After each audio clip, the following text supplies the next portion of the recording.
Jika nanti terbukti, ini ancamannya lumayan tinggi, di atas 10 tahun. Gue menyayangkan anak itu harus nongol untuk melakukan podcast, usianya masih kecil sekali, mau dia benar atau tidak bukan di situ tempatnya. Jadi kalau buat saya ada sebuah hubungan lebih lanjut dari Aden Wong dengan Tisha Ernie yang belum dibuka semuanya oleh Aden Wong.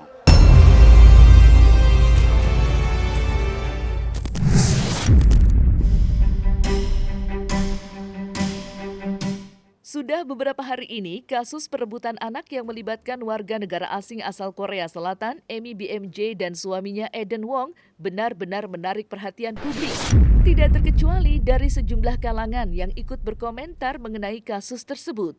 Mengingat konflik rumah tangga kedua WNA itu melibatkan artis Indonesia. Sebut saja Tisha Ernie yang diduga menjadi selingkuhan Aden Wong. Dan terbaru, munculnya anak sulung Amy BMJ dan Aden Wong dalam podcast yang tayang di kanal YouTube Dr. Richard Lee mendapat tanggapan keras dari Denny Sumargo, mantan pebasket nasional itu dengan tegas menyayangkan kemunculan sang anak di ranah publik. Menurutnya, tidak seharusnya sang anak yang notabene masih di bawah umur ikut terseret ke dalam pusaran konflik yang terjadi pada orang tuanya.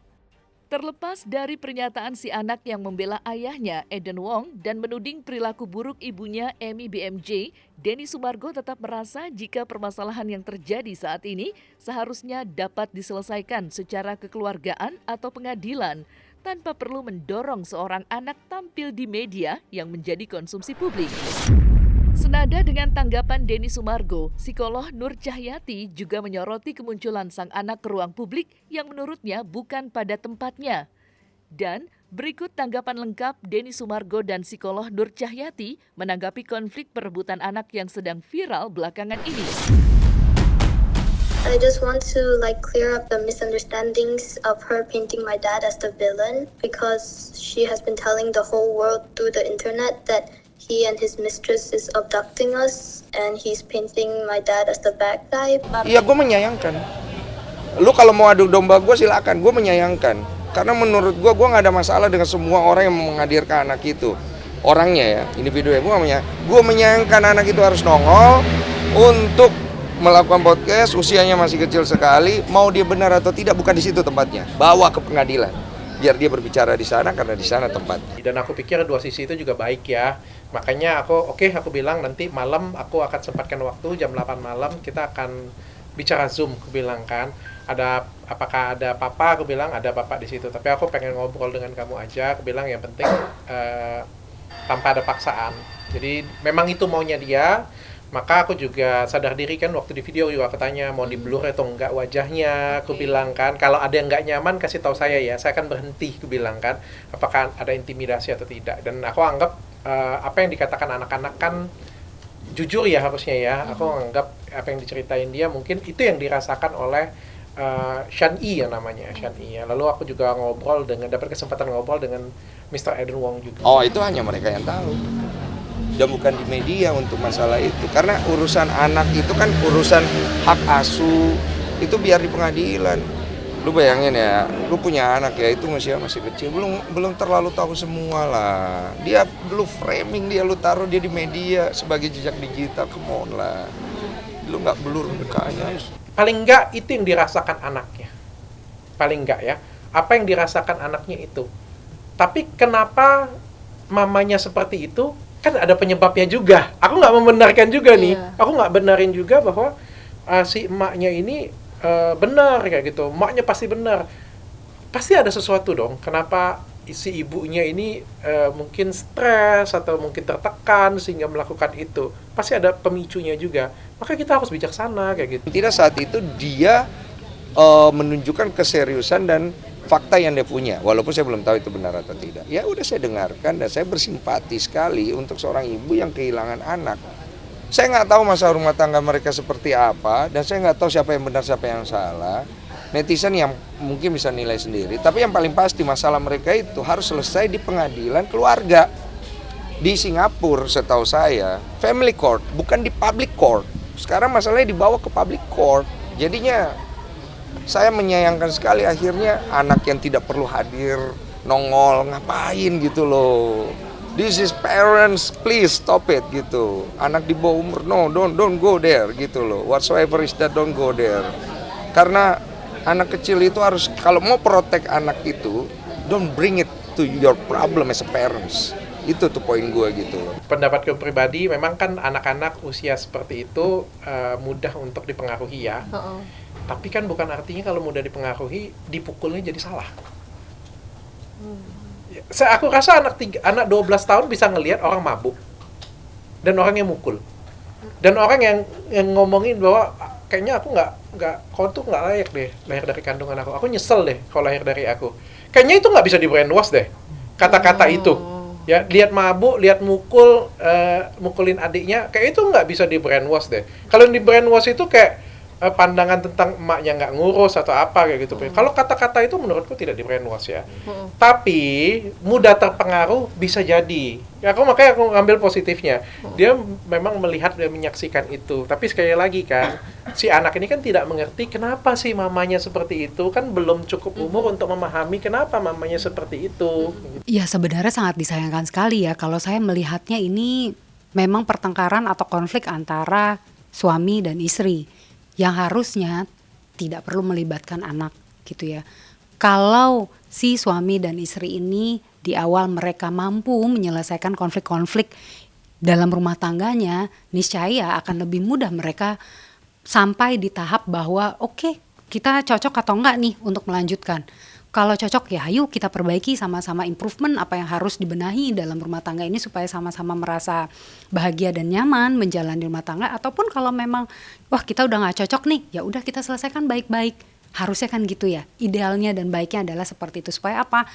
Ya baik untuk, gak cuma untuk si pasangan suami istri ini, tapi juga untuk anak-anak mereka yang ada 4 orang gitu. Nah ini kan harusnya di awal ini sang ayah itu harusnya bisa bertindak bijaksana ya. Saat konflik ini muncul, baiknya tidak melibatkan anak gitu. Kalaupun memang sang anak ini memiliki pengaduan-pengaduan mengenai perilaku-perilaku ibunya, ya harusnya kan memang diselesaikan secara internal antara si suami dengan istri gitu. Ya kembali lagi tadi, kalau memang ngerasa nggak cocok dengan pola-pola pengasuhan atau sikap-sikap yang ditunjukkan oleh istrinya, ya diselesaikan baik-baik gitu kan. Kalau memang fokusnya pada anak. Yang terjadi tapi justru lalu membawa wanita baru yang notabene belum ada ikatan resmi, maka kan situasi ini pasti akan membingungkan untuk anak. Saat dalam rumah tangga relasi antara sepasang suami istri tidak baik, maka masing-masing akan menimbulkan rasa frustasi, rasa tidak nyaman baik di sisi istri ataupun di sisi suami. Nah, kalau masing-masing mereka tidak mampu menyelesaikan, akhirnya bentuknya melarikan diri. Si ibu dengan kondisi 4 anak mengasuh sendiri, pelariannya kemana? Pasti lebih mudah melampiaskan ke anak. Rasa marahnya, rasa bencinya, ketidakpuasannya gitu ya. Entah itu dengan teriak dan lain-lain. Karena biar bagaimanapun saat ibu merasa bahagia dengan relasinya dengan suami, maka akan lebih mudah dia untuk menampilkan rasa kasih sayangnya kepada anak. Gitu. Saya yakin tiap ibu tidak punya niat lah untuk menyakiti anak secara langsung, hanya seringkali emosi atau tekanan-tekanan yang muncul ini membuat mereka frustasi dan mudah untuk menampilkan tindakan-tindakan yang mungkin nggak layak ke anak-anak gitu, karena tadi dorongan emosi.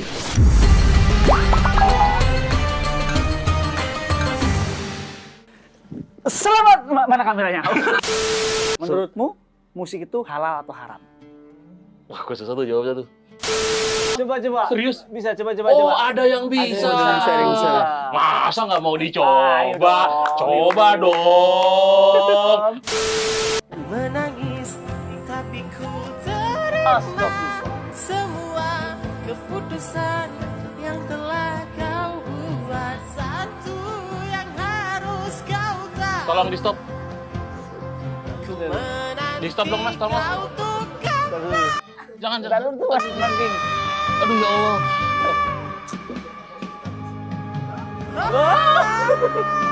Mas tolong mas, stop mas. Panas.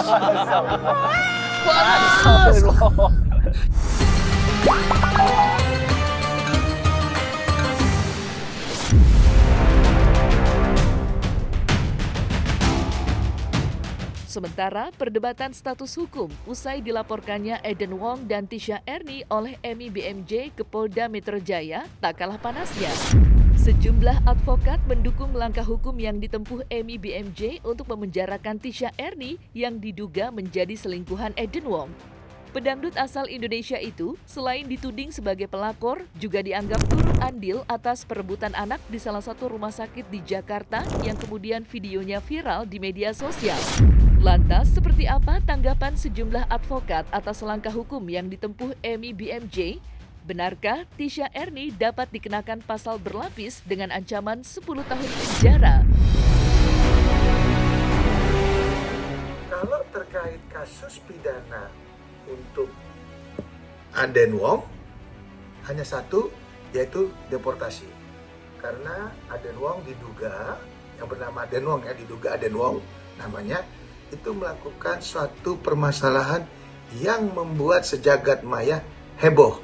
Sehingga wajib pihak kepolisian berkoordinasi dengan pihak imigrasi untuk melakukan antisipasi masalah hukum, salah satunya dengan deportasi. Nah, kalau terkait wanita lokal yang diduga bernama Tisha Ernie atau yang dikenal sebagai seorang penyanyi dangdut, ini bisa dilaksanakan atau bisa dilakukan dengan pasal berlapis. Ada di situ terkait penculikan anak. Ada di situ bisa dikenakan pasal menghalang-halangi sang ibu kandung memberikan ASI eksklusifnya. Dan juga bisa dilakukan terkait perzinahannya. Dan juga termasuk di situ ada dugaan provokator. Siapa yang mengambil anak dari ibunya yang memang masih semuanya dalam tanggung jawab ibunya, di mana belum ada putusan pengadilan, itu bisa dipidana. Dan termasuk si yang ngambilin tadi, kita nggak tahu siapa kan, katanya pelakor kan. Manapun saya juga nggak mau dijudge pelakor gitu ya. Jika nanti terbukti, ini ancamannya lumayan tinggi, di atas 10 tahun. Semoga dalam hal ini pihak kepolisian bisa secara komprehensif melindungi hak-hak daripada warga negara asing, terutama ini adalah warga negara Korea, seorang ibu mempunyai anak, di mana juga harga dirinya itu sudah terkoyak karena diduga ya, suaminya berselingkuh atau suaminya mengadakan hubungan affair kepada orang lain, dan juga posisi hari ini sang ibu tidak berdaya secara finance, dan saya juga kalau memang dibutuhkan siap mengawal kasus ini, saya siap membantu secara pro bono, bantuan hukum bagi sang ibu, dan itu bisa kita disampaikan. Kalau memang dimungkinkan, saya akan mengawal kasus ini sehingga bisa berjalan secara bijaksana, bisa berjalan secara berimbang agar sang ibu mendapatkan keadilan. Tapi kalau saya melihat dari perspektif hukum, kita melihat bahwa dugaan tindak pidana ini adanya di Indonesia, yang melibatkan juga orang Indonesia. Tentunya kalau kita ingin melakukan upaya hukum, artinya memberikan suatu minta kepastian hukum terhadap kasus yang ada di Indonesia, tentunya, dan ada orang Indonesia, boleh-boleh aja asal kita mempunyai dasar untuk membuat suatu laporan itu kuat. Dia memberikan suatu legal standing terhadap anaknya, bahwa itu adalah benar anaknya, hasil perkawinan yang sah tentunya di negaranya, dan memberikan bukti-bukti yang cukup kuat ya. Apalagi dia juga punya hak asuh terhadap anak. Tentunya ini adalah benar-benar penculikan dan masuk unsurnya.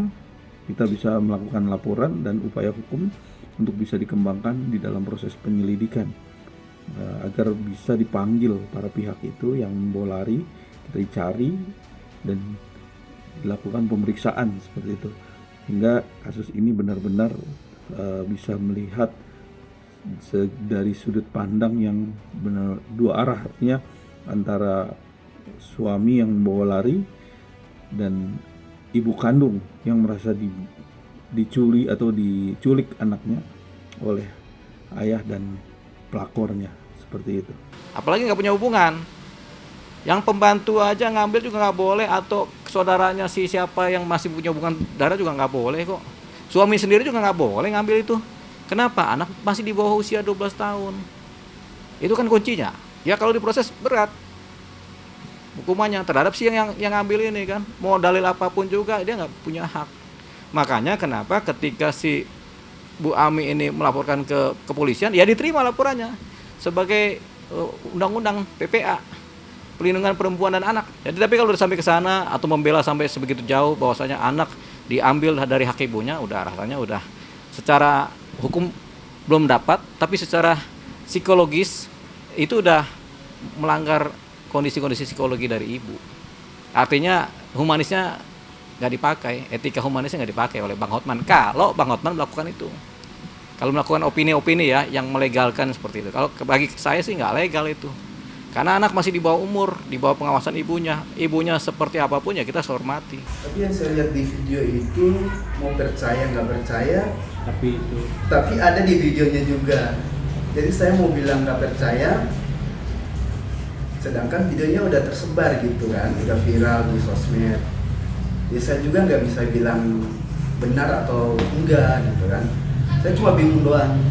Makanya saya juga kaget pas lihat di salah satu Instagram itu kan, ini kok Tisha, mantan artis saya. Dan situ kan saya komen, ini kan mantan artis saya dulu, Tisha Erni. Nah tiba-tiba banyak banget yang masuk di Instagram saya tuh, dilihat story saya. Saya diamin, banyak yang nanya-nanya, tapi saya no comment gitu, karena udah bukan urusan saya gitu kan. Terlepas dari langkah hukum yang ditempuh Emi BMJ, dugaan perselingkuhan dalam konflik rumah tangga pasangan warga negara asing juga tak kalah sengitnya. Banyak netizen yang terlanjur mengecam Tisha Erni lantaran dirinya tidak hanya merebut suami orang, tetapi juga merebut anak dari pangkuan ibu yang sudah melahirkannya. Dan kemunculan Eden Wong belum lama ini dalam suatu podcast membantah jika dirinya mempunyai hubungan emosional dengan Tisha Erni. Dalam pembelaannya, Eden Wong menuturkan jika relasi yang terjalin dengan pedangdut asal Indonesia itu tidak lain hanyalah hubungan profesional, pendeknya sebatas rekan kerja. Alih-alih mendapat dukungan atas pernyataannya, justru cibiran makin deras dialamatkan pada dirinya. Lantas seperti apa pakar ekspresi menanggapi pernyataan Eden Wong terkait dugaan perselingkuhannya dengan Tisha Erni? Benarkah Eden Wong sedang membangun narasi dan menyembunyikan fakta yang sesungguhnya?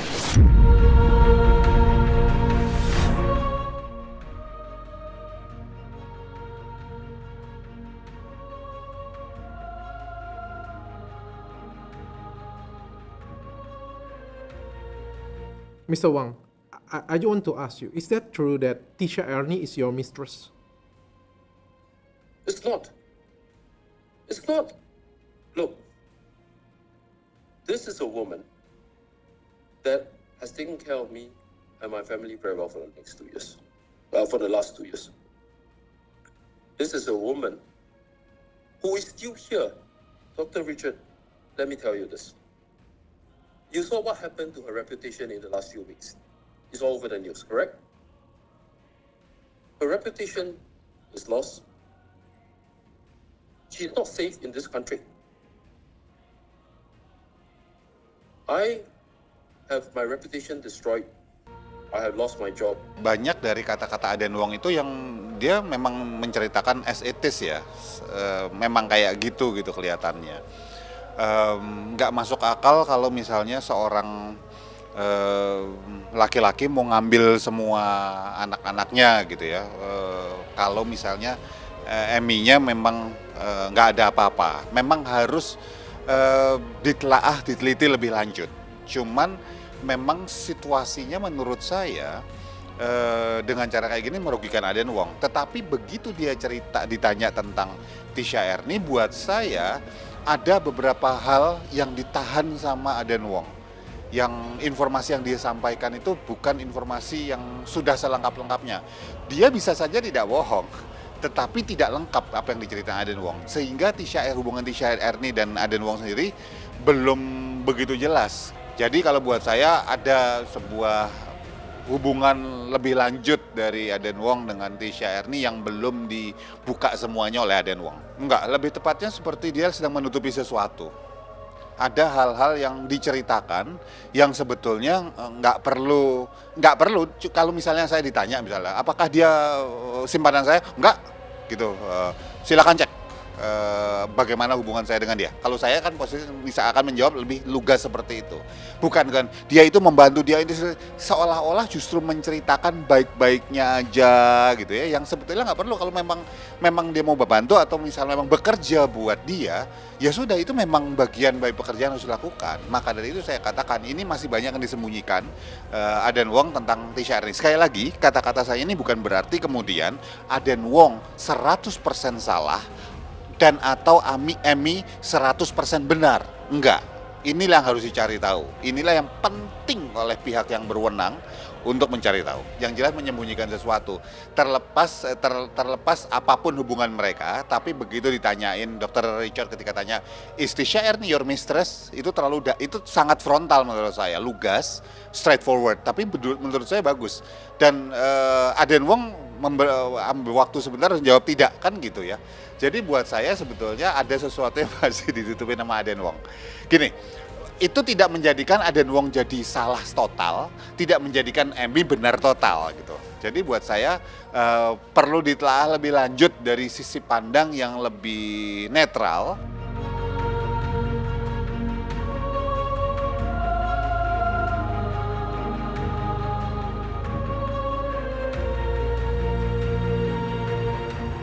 Nah, selesai sudah Cumi Lovers? Saksikan terus Cumi Camp In Depth, kabar lengkap, mendalam, dan akurat dari narasumber terpercaya.